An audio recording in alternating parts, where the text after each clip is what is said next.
10 ఏళ్లలో 3 సినిమాలు, 3 different in a way. Yevade very satisfying film. తర్వాత మహానటి బయోపిక్స్లో ఒక క్లాసిక్. కల్కి ఆబ్వియస్లీ ఇప్పుడు పెద్ద కమర్షియల్ సక్సెస్. ఎవడే అప్పుడు 10 సంవత్సరాల్లో చాలా మారినాయి. మీరు మారారు, యాక్టర్స్ మారారు, అన్నీ మారారు. అన్నిటికంటే చూస్తే ఇప్పుడు సోషల్ మీడియాలో నాని అండ్ విజయ్ దేవరకొండ పెద్ద రైవల్స్ కింద అయిపోయారు. I don't know why. అసలు ఫ్యాన్స్ అందరూ కొట్టేసుకుంటున్నారు. మీరు ఐ డోంట్ నో ఎంతవరకు ఫాలో అవుతారో మీరు.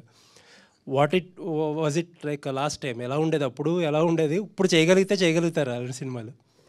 అదే అంటే మొన్న ఈ వీడియో పెట్టాము, అంత రియూనియన్ లాగా అంత సినిమా చూసినప్పుడు. దాని తర్వాత చూసా అపారెంట్లీ ఫ్యాన్ వార్స్ ఉండే ముందు అని. నాకు నానికి విజయ్కి ఫ్యాన్ వార్స్ అంత తెలీదు. అండ్ అప్పుడు బిగినింగ్లో నాని చాలా సపోర్టివ్ ఉండే విజయ్కి. ఐ రిమెంబర్ లైక్ ప్రతి సీన్ వాళ్ళిద్దరు డిస్కస్ చేసుకుంటే విజయ్ సీన్ నాని హెల్ప్ చేస్తుండే. I think the Nani also by default both of them are such easy going people, both very ambitious obviously, but very easy going and happy people. They'll anta yeah, so that was one. And ippudu malli cheyalante cheyagaltamante I don't think like this for sure.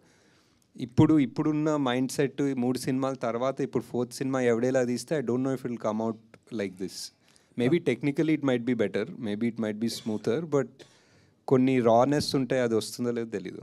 Okay, కల్కి 2 release date అడగొద్దన్నారు కాబట్టి అది అడగం మేము. But ఏంటంటే ప్రభాస్ గారు left right centre మొత్తం projects announce చేసుకుంటూ వెళ్ళిపోతున్నారు. అసలు మీకు ఎప్పుడు టైం ఇచ్చారు? ఆ స్క్రిప్ట్ వర్క్ ఎంతవరకు అయింది? అదే ఇంటర్ రిలేటెడ్ క్వశ్చన్ ఇది. అంటే మీరు you wore a T-shirt of కే.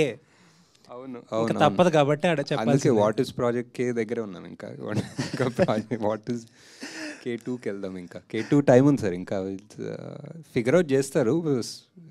ఇంకా నథింగ్ కాంక్రీట్, ఒక డేట్ కానీ టెంటేటివ్గా ఏమీ అనుకున్నాం ఒక డేట్ ఉంది, ప్రెప్ అంతా నడుస్తుంది, బట్ ఎవ్రీథింగ్ ఈజ్ మూవబుల్ కదా డిపెండింగ్ ఆన్. ఇప్పుడు అనుకుంటున్న డేట్ ఏంటో చెప్పండి పోనీ. మనకి డేట్ నన్ను అడిగితే నాకు అంటే ఇప్పుడు మీరు టెంటేటివ్ మూవ్ అవ్వచ్చు, కానీ ఇప్పుడు అనుకుంటున్న డేట్ ఉంటుంది కదా, తర్వాత మూవ్ అవ్వచ్చు. ఈ ఇయర్ ఎండింగ్ సార్, ఈ year ending around. Okay. And ఇంకొక క్వశ్చన్ ఏంటంటే చాలా మంది అడగమంటున్న క్వశ్చన్,